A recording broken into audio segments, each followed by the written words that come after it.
I think really to define the circular economy, you have to be aware, understanding of what's wrong with our current economy, right? Our linear economy. And since the Industrial Revolution, innovation has always been tied to this sort of take, make, and dispose model. So if you do research, if you Google the circular economy, you're probably going to end up on some sort of, a story around the linear economy first. And really, it makes sense, right? So like we've been taught when you need something, you buy something, right? That's just you buy something new. You want to create something, well, you're going to purchase it new. Makes a lot of sense. The problem with that is typically you're buying from global supply sources, right? So like China owns 95% of the rare earth elements in our world, and they have a dominance over that.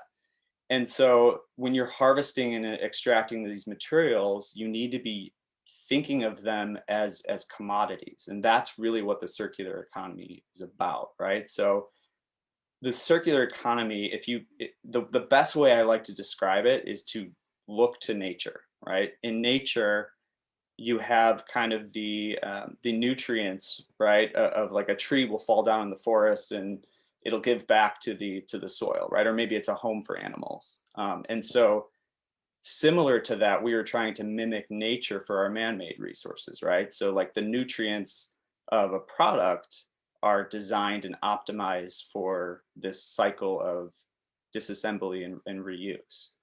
And so the way we think about the circular economy at Rheaply is obviously from the context of technology, right? How can technology scale that? But it's really even simpler than that. It's this idea of the tighter the research, the kind of the resource sharing circle, the faster an item will return to use. And Facebook Marketplace does this. Next door, if you ever use I use it in my neighborhood every now and then.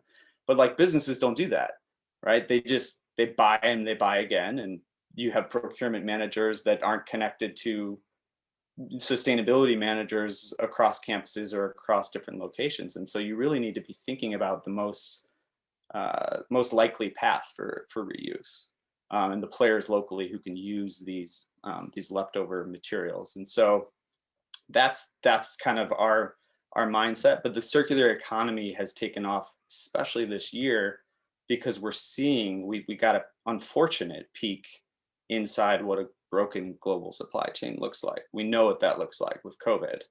It's a disaster. I mean, how many of you had issues getting resources sent, to your house?